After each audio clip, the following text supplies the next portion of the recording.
Fala galera, boa tarde. Passando aqui para desejar um feliz ano novo a todos vocês aí. Eu vou esperar os colegas, os companheiros entrarem não, mas eu já vou deixando o nosso recado aqui, né? A todos aí que passaram boa virada de ano, de 2018 para 2019 aí, que os nossos trabalhos aí possam ser realizados aí no ano de 2019. Passando aqui mesmo para desejar um feliz ano novo para vocês. Falando da importância de uma boa inspeção visual, adotado em alguns dos nossos protocolos de diagnóstico aqui, a gente sempre trata com os alunos a questão do protocolo de diagnóstico, né? A importância da gente estar fazendo uma boa inspeção visual em torno da placa para poder diagnosticar algumas falhas. Tá?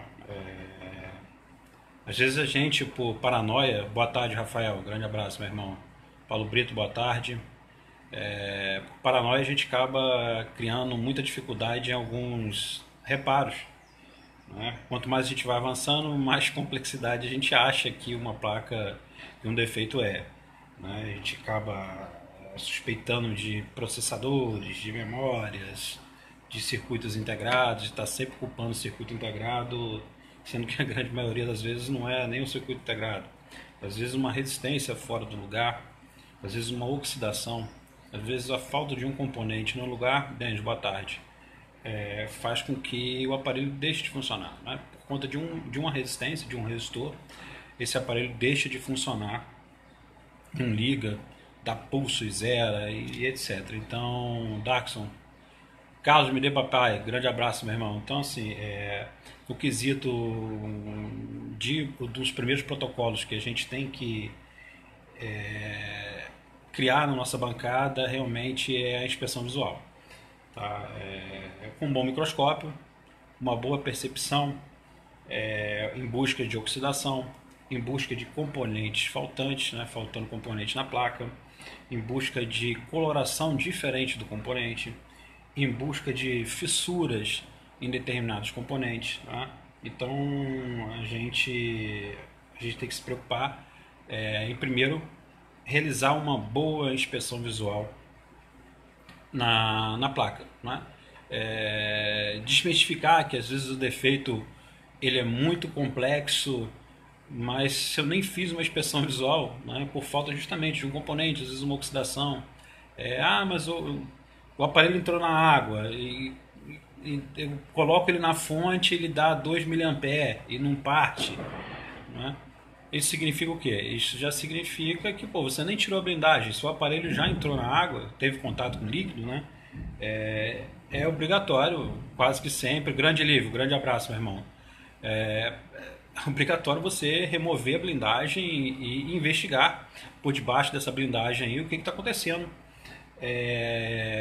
com os componentes, né? Se tem oxidação embaixo.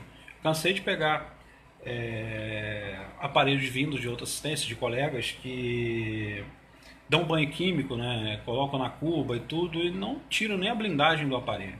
Não adianta, a oxidação está pela blindagem lá embaixo lá. Então, a inspeção visual é de suma importância para que a gente consiga aí evoluir nos nossos diagnósticos. Né? Se a gente fizer uma boa inspeção visual através de um bom microscópio e ter um bom olho, né? Ter uma leitura prévia de uma placa boa, saber se aqueles componentes, aqueles pads de solda que estão lá, que não tem componente, se aquele realmente não é para ter componente ou é para ter componente. Principalmente a preocupação de aparelhos vindos de outra assistência técnica, a gente tem que estar sempre olhando se eles são componentes dummy, componentes fictícios, componente fantasma, que seja, né?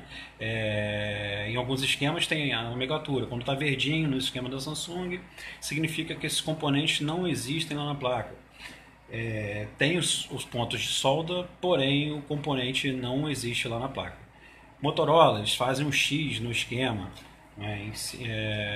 na frente do componente, em volta do componente, ele marca com um X, dizendo que aquele componente não existe. Né? E iPhone também tem a sua nomenclatura para componente que não existe. Componentes azuis, escrito dummy, Alô, Céu, grande abraço. Então a gente tem que se preocupar também com isso, né? Para saber se realmente naqueles pontos de solda ali tinha algum componente ali, né? Para não dar uma falsa análise quando a gente estiver fazendo realmente aí focado no quesito de inspeção visual, que é um dos primeiros protocolos de diagnóstico que a gente tem que instituir na nossa bancada, não é? É fazer uma boa inspeção visual. E falo com vocês que 55% dos problemas resolvidos em aparelhos com defeito de placa, uma boa análise visual, você consegue achar o problema, né? Aqui eu tenho um exemplo de uma plaquinha do iPhone 10 que nós separamos agora na parte da manhã para fazer o reparo. Grande maestro Aníbal, né? Então nós pegamos essa plaquinha do iPhone 10 aqui para fazer o reparo. Defeito dele, a gente colocava na fonte, dava o pulso de 3 mA e zerava, não é? Mas só que é uma placa de multicamada, a gente tem que separar essa placa e tal. Então o que acontece? Com uma inspeção visual nós conseguimos localizar. Saludo, maestro. Nós vimos aqui o Tigres, ó, quebrado na placa. Devido ao quê? Devido a um parafuso ao contrário, onde pega por trás da placa aqui tem um parafuso onde conecta a bateria, né? Acho que é isso mesmo, conecta a bateria. Aqui era para estar o Tigres, eu tirei, eu estava quebrado lá, ele estava com a fissura no componente. E essa aqui é a linha de PP VCC Main que chega aqui, não é? Uma trilha rompida aqui, removi a porca do parafuso lá por trás e não tem pressão nenhuma. Então, mais estranho ainda esse defeito, porque ele deu um trincado no Tigres, né, no gerenciador de carga do iPhone 10, e rompeu essa trilha aqui e levantou um pedaço dele aqui.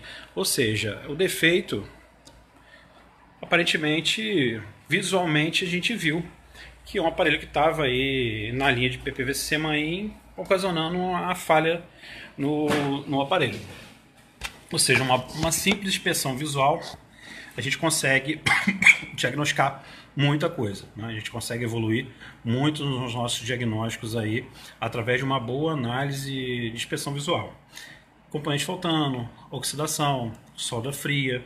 Então é importante que a gente use o primeiro protocolo de diagnóstico da nossa assistência técnica, sim, é a inspeção visual, né? Agora aguardando aqui, eu vou guardando chegar o componente para que a gente possa fazer a substituição aí e depois postar o resultado desse iPhone 10 aqui. A gente pressiona 3 mA, zero consumo. A gente viu o Tigres todo quebrado, levantado, com aquelas trilhas suspensas ali. Suspeitei que fosse por trás um parafuso, mas tirei a arruelazinha do parafuso lá, tá intacto ali. Então não sei por que criou aquele caroço ali, não sei se foi curto, não tem área de queimado ali em volta ali, então importante ali a gente tentar verificar na hora que a gente colocar o componente ali. Já fiz algumas medições ali, alguns mapeamentos para recuperar aquela trilha. Por sorte, uma linha todinha com aqueles pads ali daquela fileira ali que leva a PPVC Main, então VDD Main, né? Então fica mais fácil aí para que a gente consiga lograr êxito naquele reparo lá. Em março encontramos lá em Recife, sabe? Sim, dia 18 de março estaremos lá em Recife, dia 12 de fevereiro estaremos em São Paulo, na Universitec, né? Acho que tem 2 vagas lá também em São Paulo, lá, quem tiver interesse. Dia 8 de março estaremos em Blumenau, Santa Catarina. Depois a gente vai ter agenda aí para Natal, Rio Grande do Norte com a Lucas, Teófilo Otoni, Viçosa, umas outras cidades aí. Aproveitando também aqui, alguns colegas me pediram, até alunos, a dificuldade de se medir o Tristar no iPhone, para saber se o Tristar está bom, se o Tristar está ruim, nem sempre o teste de impedância que é colocado aí no mercado, aí, esse teste não é 100% eficaz. Da minha parte existe uma preocupação muito grande nesse teste, né? tem na microeletrônica alguns componentes que não tem proteção USB, a gente usando polaridade inversa, injetando uma tensão maior do que o circuito mesmo conhecido, né, provocando uma queda de tensão, a gente pode vir no futuro aí tá danificando algum componente que não tenha proteção SD. Mas como a maioria dos circuitos integrados tem essa proteção, né, as pessoas estão usando esse teste, mas também não é um teste 100% eficaz. Matheus, galã, grande abraço, meu irmão, buenas. Então, existe essa preocupação com referência a esse teste de referência, impedância, polarização reversa, e queda de tensão e por aí vai, né? Nem sempre é eficaz. Ele só mostra que existe uma comunicação com determinado circuito, né, e o seu valor de resistência. Tony Telecom, sim, primeiro passo, primeiro quesito, primeiro protocolo de diagnóstico que temos que realizar é a inspeção visual. Importantíssimo que a gente faça uma inspeção visual em toda a placa, principalmente em busca do defeito informado pelo cliente. É importantíssimo. Eu já peguei aqui diversos aparelhos que uma oxidação do outro lado da placa fazia com que o aparelho não ligasse, né? Fechando o curto ali num capacitor, o que seja, capacitores oxidados, capacitores em curto, um capacitor, um resistor é suscetível de parar toda a placa, matar a placa não funciona por conta disso, né? Alguns circuitos não são levantados. Então, tirando dúvida de alguns colegas aqui, espero que sirva para o crescimento de vocês aí, existem diversas formas, diversos métodos de se testar o gerenciador USB dos iPhones, que são Tristar, né? Desconfundir que o Tristar é o gerenciador de carga do aparelho, não é? Ele não é o gerenciador de carga. O gerenciador de carga é o Tigris, que faz essa função. Controla nível, informação de células, de bateria, etc. Controla algoritmo, né? Então, o Tigris ele faz a comunicação USB, né? Ele faz a desabilitação lá, do proteção OVP, do Tigris, da PMU, etc. para entregar para o cabo. Mas como é que a gente faz o teste, né? São testes eficazes, são testes que as pessoas fazem com impedância, sem abrir o aparelho. Acho que o interessante desse teste também que a gente viu diversos colegas já utilizando, que é o teste de corrente, né? Medir o consumo desses pinos. Também não é um teste 100% eficaz, porque eu já troquei aqui diversos Tristar que mesmo medindo o consumo nos 7 pads, nos 7 pinos aqui, na comunicação dele com o Tigris, na comunicação dele com outros dispositivos, né, com outros circuitos integrados, que o Tristar ali se comunica com o circuito da PMU, o circuito backlight, estão na mesma linha de protocolo 2C e tal. Então, se eu tiver uma falha nessa linha, às vezes o aparelho nem liga, o aparelho não dá imagem e tal, por conta de uma falha no Tristar. E esse lado direito, lado de entrada de alimentação desse Tristar, eu consigo testar. Agora a saída dele, eu tenho que abrir a placa e analisar se está saindo aquilo correspondente, né? Depende aí se o circuito está sendo chaveado por dentro ou não. Aí depende da estrutura e da lógica de funcionamento do circuito.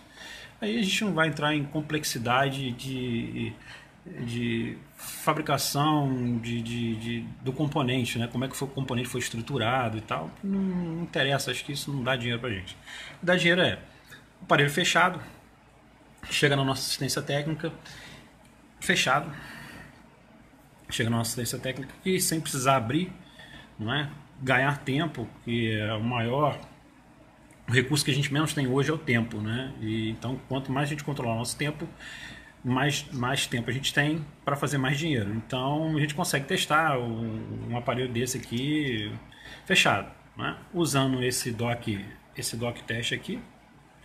Eu soldei esse fiozinho preto no pino 8, que é o negativo, que é o GND do conector, só para ajudar na fixação do teste. Muitos medem com valor de referência, 600 e pouco, 700 e pouco, 300 e pouco, eu tenho que dar.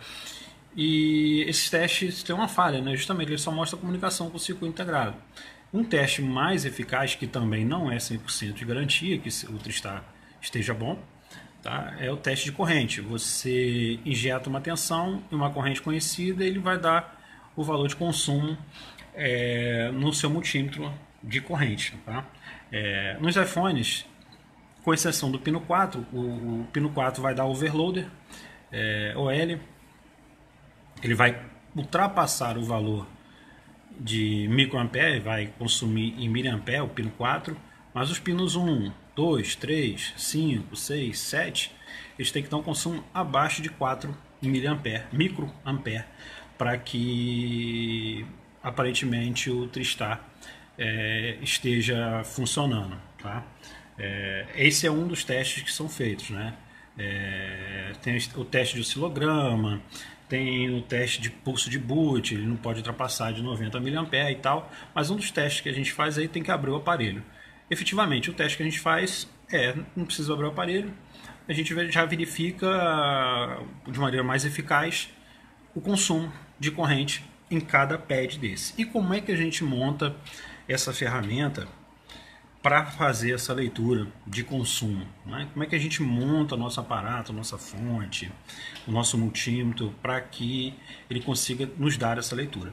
Como eu disse para vocês, eu preparei aqui o cabinho, dock test, né? Eu botei no pino 8, não sei se vocês conseguem enxergar aí, no pino 8 eu botei um fiozinho preto aqui, que é o GND, né? No esquema do dock test é o GND. Vou até virar aqui a plaquinha aqui, eu vou virar a câmera. Vou mostrar aqui para vocês, ó. Vou encaixar aqui. Vou mudar aqui a posição, né? Botar para cá. Para que vocês vejam aqui o que a gente vai estar fazendo. Ó, encaixei. Fiozinho preto aqui no pino 8. Nosso multímetro, eu tenho que colocar ele na escala de microampere. Vocês conseguem ver aí, ó, microampere. Ah, Vinícius, eu não tenho unit, eu tenho da Ricario 2090. Eu também posso vir aqui e colocar na escala de microampere. Tem que sempre verificar no meu multímetro. A ponteira preta vai sempre no de comum. Tá? Desse lado aqui, o que o meu multímetro vai medir? Vai medir capacitância, vai me medir tensão, vai medir resistência, vai medir frequência. Então, nesse Borner aqui, meu multímetro, eu vou conseguir ler essas opções. No da Ricario, eu vou conseguir medir o que? Aqui embaixo, a gente tem, a gente vai medir tensão, a gente vai medir resistência, a gente vai medir frequência, a gente vai medir semicondutores, a gente vai medir escala de BIP, a gente vai medir capacitância, a gente vai medir temperatura. Se eu quiser medir em microampere e miliampere, eu tenho que passar o meu Borner para cá. Conheço poucos técnicos que utilizam essa técnica de microamperes. É realmente uma mão na roda e muito mais bem garantido. Sim, é muito mais eficiente do que aqueles valores de impedância que as pessoas falam aí, que aquele ali pode dar um falso resultado para a gente, né? Então, é ligar o instrumento, passar o cabo para cá, para a corrente, ó. Aqui ele vai medir miliampere e microampere. E como é que eu vou preparar agora a minha fonte, né? Ouvindo a minha fonte é uma Ricario também. Vou setar a tensão para 5.1 volts e vou colocar a corrente em 100 miliampere. 5.1 volts, 100 miliampere. 5.1 volts é a tensão como se fosse simulando um carregador ao ser conectado ali na linha de VBus, né? Que é a linha de alimentação positiva do protocolo USB. Vou pegar aqui, ó, ponta preta, ponta vermelha da minha fonte. Esqueça agora a fonte. Vendo que essa daqui é a ponta, eu vou até fechar um curto aqui, ele só vai chegar a 100 mA, o curto, ó. Eu vou fechar aqui. Vou tentar fazer aqui. Olha lá. Então, essa pontinha aqui minha vem da fonte, né? Vou pegar a ponteira do multímetro. Vou fazer primeiro com da Unity, depois a gente faz lá com da Ricario. Tem a ponteira vermelha do meu multímetro e a ponta preta, né? Vou usar a ponta vermelha da fonte e vou engatar na minha ponta vermelha do multímetro, ok? Vai ficar sobrando aqui a ponta preta da fonte e a ponta preta do multímetro. Vou pegar a ponta preta da fonte e vou encaixar aqui já no pino 8, que é o negativo, que é o GND. Deixei preso ali para ficar só com a mão. Vai me sobrar só a ponta preta, a ponteira preta, não é? E vou colocar, vou chegar mais perto daqui para a gente, vou baixar aqui para que a gente consiga medir, acompanhando aí ao mesmo tempo, na hora que medir, na hora que eu encostar nos pinos ali, para que vocês vejam, né? Ó, eu vou encostar aqui no pino 1 e vai me apresentar um consumo de 2,10 microampere. Vou no pino 2, 2,12 microampere. No pino 3, 2,12. No pino 4, que eu falei para vocês, vai dar um overloader, que vai passar o consumo nesse pino 4, que vai direto lá para o Tigres, ele vai passar de microampere e vai ser medido em miliampere. Olha lá, né? 2,497 miliampere. Vou voltar para microampere. Pino 5 não pode passar de 4. Pino 6 não pode passar de 4. Pino 7 não pode passar de 4. Pino 1 não pode passar de 4. Pino 2 não pode passar de 4. Pino 3 não pode passar de 4. Pino 4 vai dar overloader normal. Pino 5 não pode passar de 4. Pino 6 não pode passar de 4. Pino 7 não pode passar de 4. Vinícius, posso fazer esse teste em Android? Sim, desde que você tenha uma placa espelho para poder fazer, né? Depois eu vou estar explicando para vocês aí por quê, porque tem que ter uma placa espelho, né? Porque a medida dos Androids são diferentes, cada um usa uma arquitetura, cada um usa um conjunto de processador, cada um usa um gerenciador de energia diferente, cada um usa uma lógica de funcionamento de carga diferente. Alguns fabricantes usam circuitos integrados ao gerenciador de energia do aparelho com o gerenciador de carga, num único PMI que ele faz a mesma função de carregar e administrar todas as tensões nos aparelhos, né? Diferente do iPhone. No iPhone a gente tem uma padronização das placas aí, né? E como é que eu vou medir agora no multímetro da Ricardo? Mesma coisa, vou encostar esse meu multímetro da Ionity para lá, vou pegar o multímetro da Ikari, deixa eu só pegar as pontas de prova aqui dele.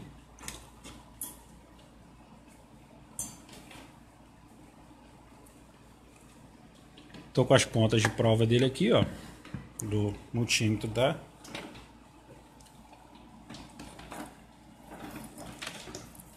o multímetro da Ricardo, tá aqui as pontas dele, né? É pegar agora da fonte de novo, ó, mesma coisa, vermelho da fonte, a fonte em 5,1 volts, 100 mA de consumo. Garrinha de jacaré da fonte, no vermelho do multímetro. Lembrando que eu transferi o vermelho que estava aqui para medir corrente, tá? Vai me sobrar quem? Vai me sobrar as pontas pretas. A garra de jacaré preta da fonte eu vou colocar no pino 8 lá, ó, na gambiarrazinha que eu já fiz aqui para facilitar. Vai me sobrar novamente a minha mão livre com uma ponta somente preta para vir aqui e medir. Tá? Então vamos lá, novamente, ó, no pino 1 me apresentou um consumo de 2 microampere. Pino 2, 2,1 microampere. Pino 3, 2 microampere. Pino 4 vai dar overloader. Pino 5, 2,1 microampere. Pino 6, 2 microampere. Pino 7, 2 microampere.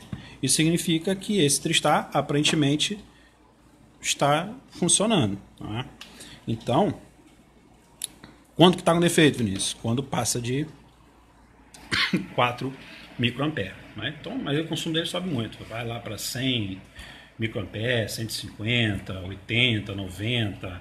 Então vai depender aí do nível de carregador, do nível de cabo, qualidade do cabo que você vai estar colocando aí. Mas Vinícius, posso fazer isso com Android também? Sim, desde que você conheça a arquitetura, faço comparação, né, de arquiteturas. Esse aqui usa o PMIC 8226.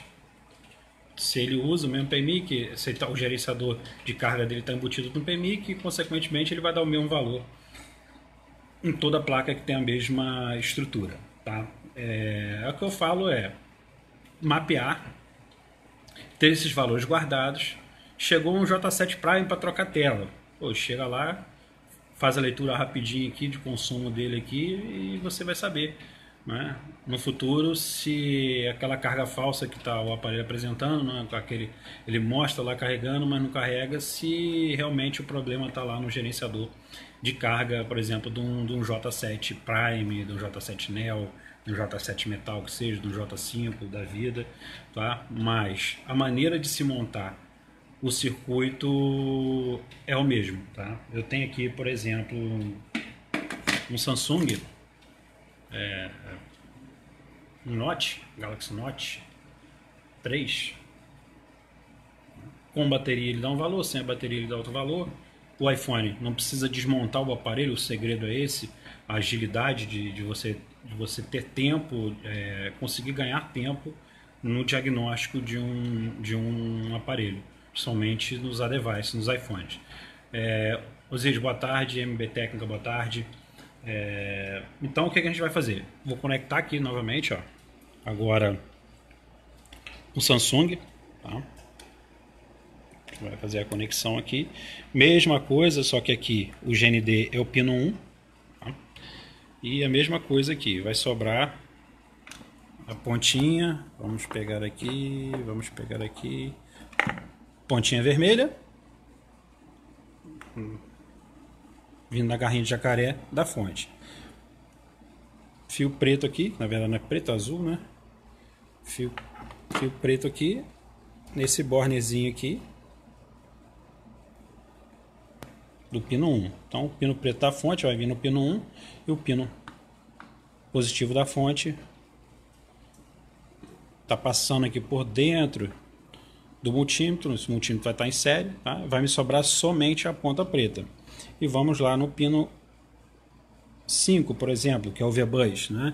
Ele vai me apresentar um consumo de, vem aí, 289 microampere. Pino 4, 23.1. O pino 3 tem que dar próximo desse valor. Por quê? Porque é a linha de dados positivos e dados negativos. E o pino 2? Pino 2 vai ter que dar um valor maior ou menor, não é? Isso. Por quê? Porque o USB ID do aparelho. Tá? Então, por esses padrões aqui, a gente já consegue também fazer em Samsung, tendo como comparar. Quando a gente injeta uma tensão aqui, uma corrente conhecida, né? Se ele der open line, a gente já sabe que ele está aberto, tem uma linha aberta. Se ele fechar um curto aqui, ele vai apresentar para a gente, um open line. Por exemplo, nesse V-Bus aqui, se eu injeto uma tensão nele, ele passa de overloader, eu vou passar a minha escala para miliampere, porque estava em micro. Ele consome aqui 1,24 miliampere. Se eu jogar na escala de miliampere e der também overloader, significa aí que eu tenho um curto, possivelmente um curto aí. Ou se ele der o valor muito alto, significa que eu tenho um curto nessa linha de V-Bus, né? Que é uma linha de alimentação de protocolo USB. Diegão, um abraço aí, meu irmão, boa tarde. Então, pessoal, para se testar o TriStar de maneira mais eficiente, esse teste de polarização reversa, de impedância e tudo, existe muita falha por conta de multímetros e medições enganosas, né? Às vezes mede um valor. Alexandre, já anunciei o curso de 12 de fevereiro em São Paulo aí, restam 2 vagas só, hein, pessoal. Então a gente tem que ter atenção, ganhar tempo em diagnóstico, eu acho que isso que é o grande barato, né? É acessível, qualquer um pode montar isso, tá? Qualquer um pode montar isso aí, uma fonte, um multímetro e com dock teste aí que custa no máximo R$ 25, né? Tanto de iPhone quanto de Samsung, de Android. É bom que se tenha uma ferramenta dessa porque é mais rápido para a gente estar diagnosticando falhas de comunicação USB, de dados, USB ID, OTG e etc. A gente consegue estar analisando aí de maneira mais rápida, diagnosticando de maneira mais eficiente esse tipo de reparo. Carga falsa, isso tudo a gente consegue fazer através desse método, né? Então, quando tiver um tempinho, tem um aparelhozinho. Ah, vou trocar a tela desse aparelho. Quando está carregando, legal. Vou lá e vou medir, vou usar o teste lá, o multímetro em série, com a fonte, igual eu ensinei aqui para vocês, né? E vou medir o consumo de cada pino daquele lá. E vou deixar anotado no meu caderninho, porque se vier amanhã ou depois um J7 Prime com falha de carregamento, com falha de comunicação de dados, com falha carga falsa, eu não vou precisar nem abrir o aparelho para estar diagnosticando de maneira mais eficiente e saber se é o gerenciador de carga aí. Nenhum teste em um CI é correto, a não ser que seja em funcionamento. Ô Diego, mas os outros testes são 98% eficazes, né? O que a gente não tem hoje, cara, é tempo na bancada para ficar medindo frequência, onda cíclica, não sei o que. Acho que a gente tem que baixar a poeira um pouquinho, não viajar demais na maionese, porque time is money, tempo é dinheiro. E o que a gente menos tem hoje é tempo na nossa bancada. Se a gente consegue um teste que tem aí na sua plenitude aí de 98% de acertabilidade, né? Ah, mas tem 2%. Cara, aí 2% é a exceção, né? Então, aqui eu gosto de tratar a exceção depois. Para estudar a exceção depois. A gente tem que se preocupar com feijão com arroz, com o que aparece nas nossas bancadas aqui, que é o que é mais fácil de se fazer, de diagnosticar, para não perder tempo. Acho que todo mundo está em busca disso, né? De facilitar as coisas, de ter um entendimento mais simples da coisa para poder fazer com que o negócio aconteça de maneira mais acertativa e mais rápida, né? Se desses testes de 2% ou 5% ou 6% que seja, não funcionou, tudo bem, né? Sim, teste de MOSFET, né? Mas a grande maioria dos MOSFETs aí, se tratando de iPhone, nos circuitos de proteção de carga, estão em série, tá? Então, não vejo muito mistério e complexidade. Como é que você vai testar um MOSFET, por exemplo, dentro de um circuito integrado, né? Como é que você vai chavear ele, né? Sendo que depois desse MOSFET tem um circuito de proteção SD na saída desse MOSFET. Então, também não tem como, né? Mesmo esquema da utilização do computador naquele caso. Sim, né? Eu não vejo problema nenhum, né? A intenção nossa é descomplicar, achar métodos que sejam mais fáceis de diagnóstico, para facilitar a nossa vida, nosso dia a dia, né? Porque tempo é dinheiro. E como eu falei lá no início do vídeo, né? Também é um teste que não é 100% eficaz, mas já é mais eficaz do que o teste de polarização reversa. O pessoal usa aí teste de impedância e tal, é um teste mais eficiente do que o outro, né? Teste de impedância, né? Apesar que a gente está fazendo comparação. Então, o cara não tem dinheiro para comprar um osciloscópio, o cara não tem a expertise de ficar abrindo, às vezes é um custo mesmo, né, cara?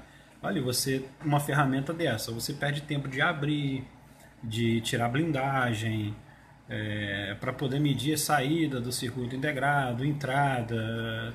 Você acaba perdendo muito tempo num orçamento, né, de maneira desnecessária, sendo que existem técnicas mais eficientes para se medir, não é?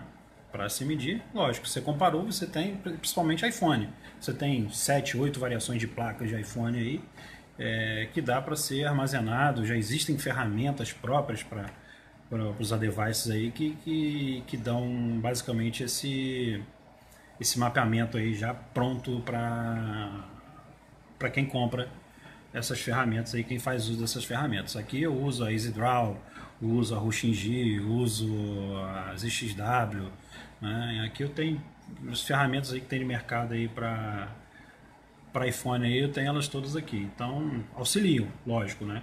Dá um suporte bacana aí, fora a lista de Hard Solution que ela tem, que ela pega um aparelho, ela tem lá 50, 60 possibilidades de erro. Aí justamente, né, o Diego, que eu falei pra você, tá tratando a exceção da regra lá, né? Lógico que quebra o galho, Rodrigo, facilita, né, na verdade, nós técnicos nós temos que aprender uma coisa, pessoal. A gente tem que parar de criar complexidade das coisas. A gente tem que facilitar o nosso aprendizado, a gente tem que facilitar o nosso dia a dia na bancada. Não adianta, sem microscópio, não adianta você trabalhar com microeletrônica.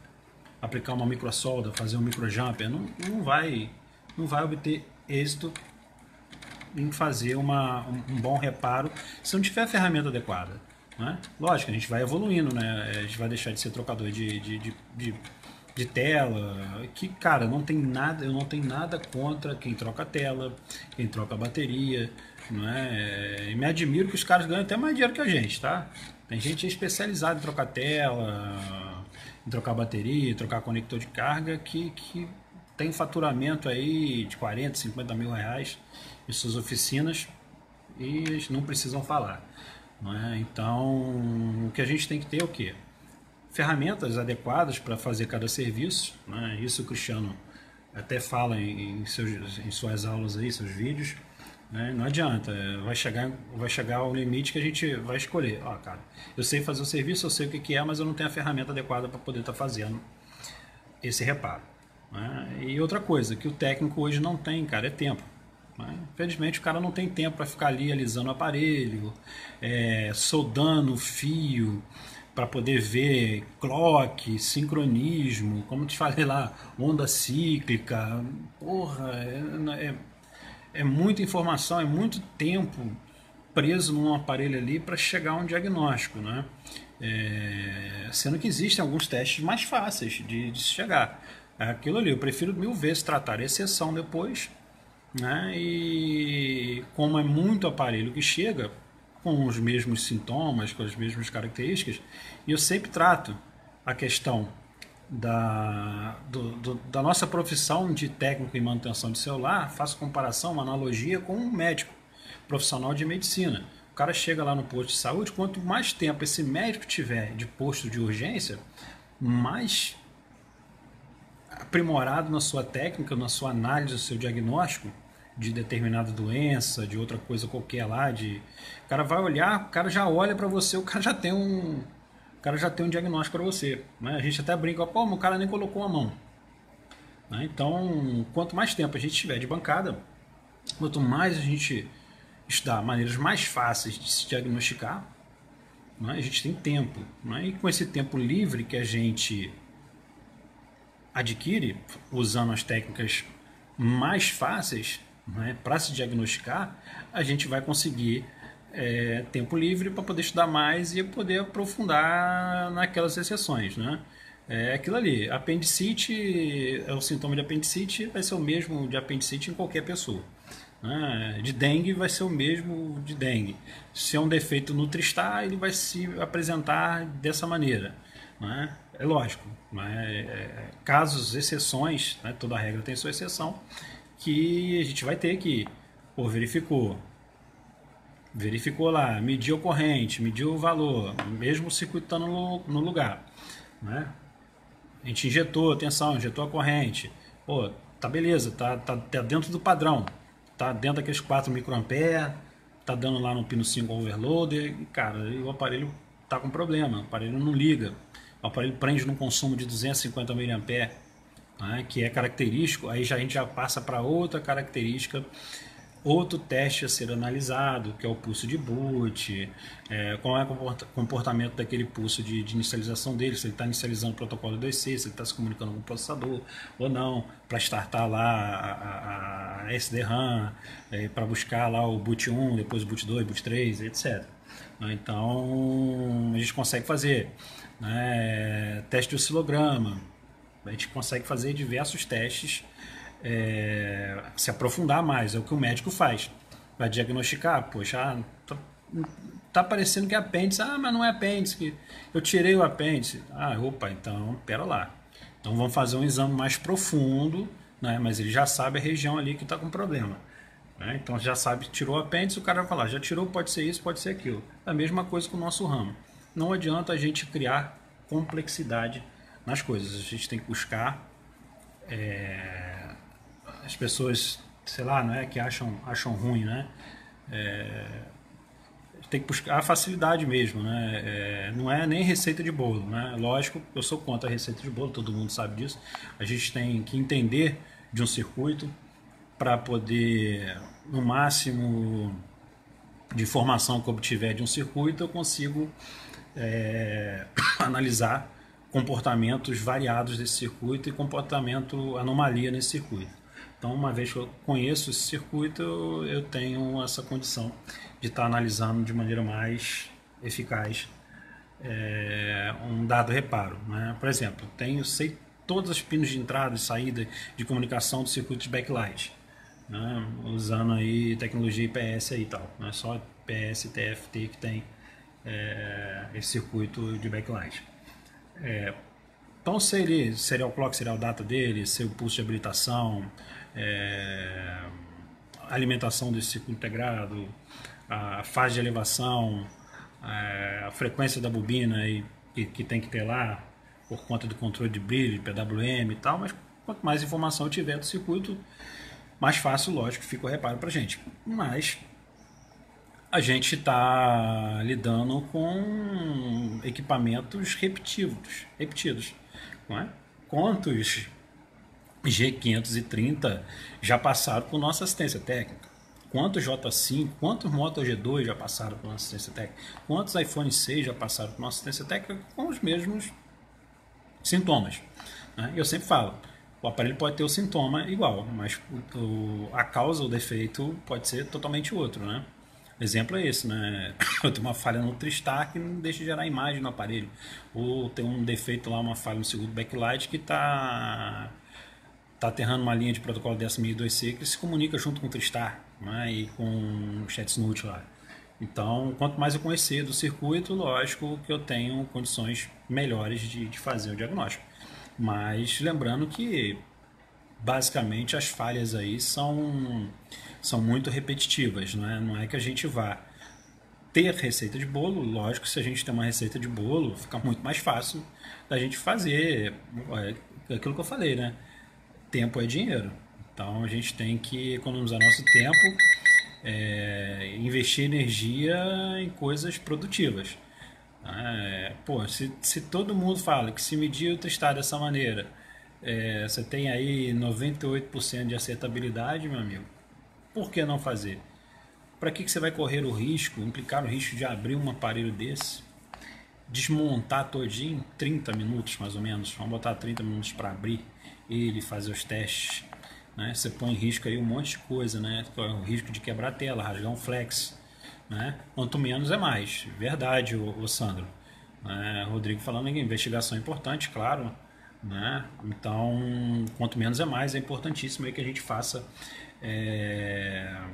análise, façam medições, né? Mas se existem alguns testes que a gente pode fazer antes, que economizam tempo e dinheiro e de uma maneira eficaz, né? Não vejo o porquê. O risco que ocorreria ali é o quê? Deu valor de referência padrão, deu consumo padrão. E mesmo assim ele apresenta a falha, remover o circuito e botar um novo no lugar, ou até na hora de desmontar fazer as medições. Por quê? Algumas medições a gente consegue capturar, algumas tensões chegando no circuito integrado, alguns sinais de habilitação ali a gente já não consegue pegar, não sei que tem aí 26 pads, então alguns estão com trilhas internas, se comunicando direto com o PMU, direto com o processador. Então fica um pouco difícil da gente estar fazendo teste com o componente em loco, no local. Como também tem teste que a gente retira o componente e testa os pads, para ver se tem curto num pad daquele, se tem um open line, uma linha aberta num pad daquele.